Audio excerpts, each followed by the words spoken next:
Halo semuanya, perkenalkan saya Adelia Anggraini, mahasiswa semester 1 Program Studi Informatika Fakultas Teknologi dan Bisnis Universitas Pertiwi, Kampus Bekasi.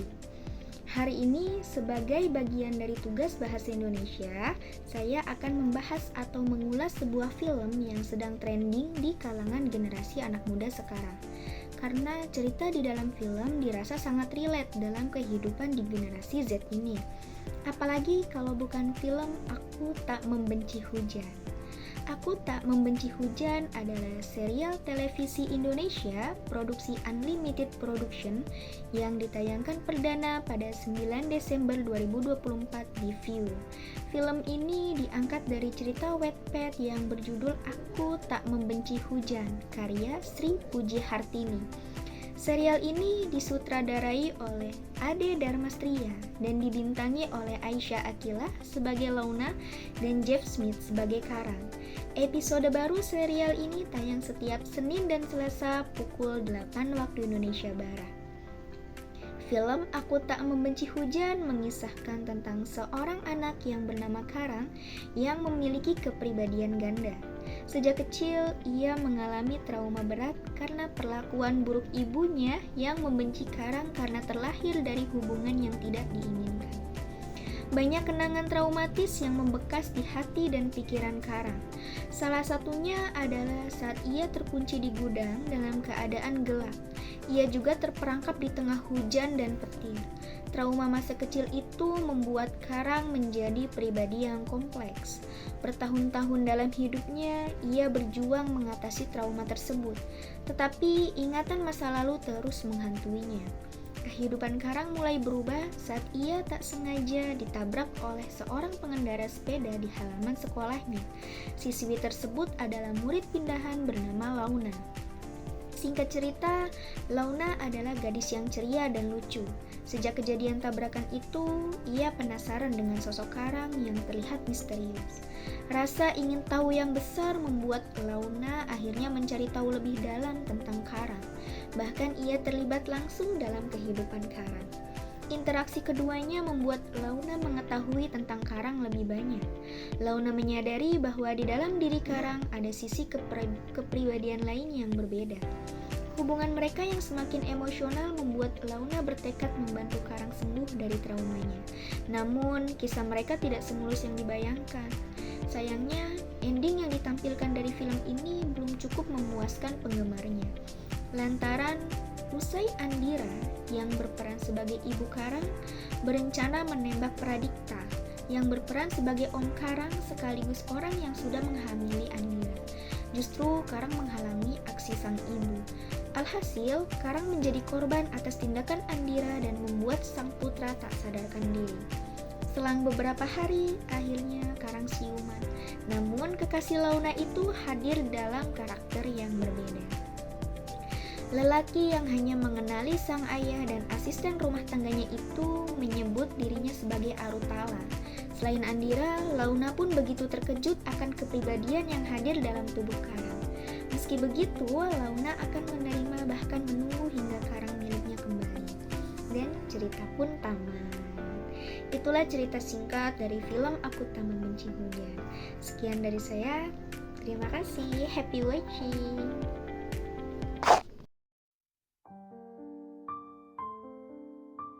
Di awal film kita diperlihatkan ibu Karang yang memarahi Karang karena Karang kecil ini yang terus merengek dan meminta perhatian dari ibunya. Namun Andira malah memarahinya.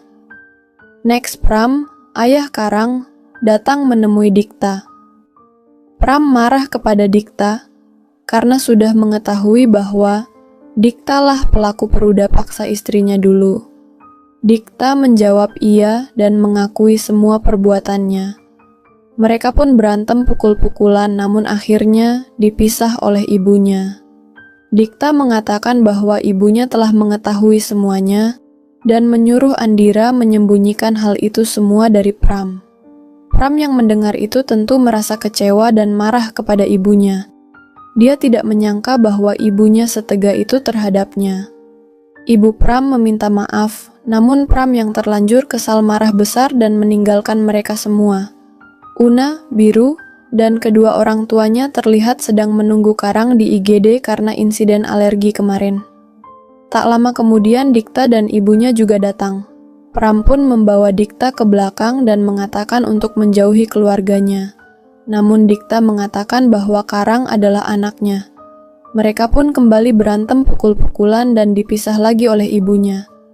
Dokter mengatakan bahwa Karang sudah dipindah ke ruang rawat inap dan bisa ditengok. Biru dan Una pun menghampiri Karang duluan. Terlihat Karang ingin mencopot infus, namun dicegah oleh Una. Di sini Karang ternyata masih dikuasai oleh Aga. Una pun memanggilkan suster untuk mencopotkan infus Karang. Andira meminta maaf kepada suaminya tentang semua ini. Pram pun juga meminta maaf kepadanya, karena harusnya dia bisa lebih peka. Pram tentu saja memaafkan Andira dan berdamai dengan ini semua. Aga pun ingin cabut keluar dan berpapasan dengan ibu dan ayahnya. Andira meminta maaf kepada Karang, namun karena masih dikuasai oleh Aga, tentu Aga marah-marah dan mengatakan untuk jangan pernah menyentuhnya. Andira pun mengatakan bahwa dia pantas memakinya, namun dia sebenarnya sayang terhadapnya dan ingin memeluknya. Dan disitulah jiwa Karang kembali. Tentu Karang memaafkan ibunya itu. Mereka pun balik ke rumah dan ada ibu Pram yang sudah menunggu. Nenek Karang itu meminta maaf kepada Andira, Pram, dan Karang, karena dialah sebenarnya penyebab ini semua sehingga Karang dibenci oleh ibunya sendiri. Andira dan Karang pun menerima dan memaafkannya. Mereka pun berpelukan. Malam harinya terlihat ibu Karang mengantarkan makan dan menyuapi Karang. Disinilah Karang merasakan bisa sedekat ini sama ibunya sendiri. Keesokan harinya mereka berkumpul makan bersama. Di situ juga ada Launa dan ibunya. Dan nextnya Biru, Una, dan Karang bermain bersama. Biru memotret kemesraan Karang dan Una. Mereka juga bakar-bakar jagung bersama dan tak lama datanglah hujan. Mereka sempat panik mengira Karang akan takut dengan hujan. Namun ternyata Karang sudah tidak benci lagi dengan hujan dan malah menikmati hujan itu. Keesokan harinya Una dan Karang makan bakso bersama. Datanglah Rain yang bertanya kenapa kamu jalan dengan Una. Karang pun izin menjelaskan bahwa dia selama ini saat bersama Rain bukanlah dirinya yang asli, dan dia hanya suka dan sayang kepada Una. Mereka pun pergi meninggalkan Rain di situ. Di rumah Andira menerima paket yang setelah dibuka ternyata isinya surat ancaman dan sebuah bangkai ayam mati. Andira dan Biru pun berteriak ketakutan dan terkejut. Pram dan Andira sudah menduga bahwa ini ancaman asalnya dari Dikta. Andira dan suaminya datang ke bar tempat biasa Dikta. Pram memarahi Dikta, kenapa dia terus meneror Andira. Dikta mengatakan untuk menyerahkan semua perusahaan kepada dia, dan dia akan selesaikan urusan dengan mereka. Pram pun mengatakan bakal menyerahkan perusahaan kepada Dikta, asal tak mengganggu keluarganya lagi. Namun Dikta mengatakan keluarga yang mana, karena Karang adalah anaknya, dan ingin membawanya pergi. Pram yang mendengar itu langsung menghajar Dikta, dan ditendang juga oleh Andira karena Dikta mengatakan bahwa bagaimanapun dia pernah meniduri Andira. Next, Una dan Karang sore harinya ada di pinggiran danau. Mereka mengatakan hal-hal indah tentang rasa sayang satu sama lain. Di situ Karang memberi cincin kepada Una sebagai tanda bersyukurnya karena bertemu dengan Una yang selalu ada untuknya. Una juga berterima kasih kepada Karang karena sudah menjadi samudra buat Launa. Karang pun minta dicium Una di bibir, namun Una mengatakan dengan tawa dan canda bahwa dia akan mencium Karang kalau mati.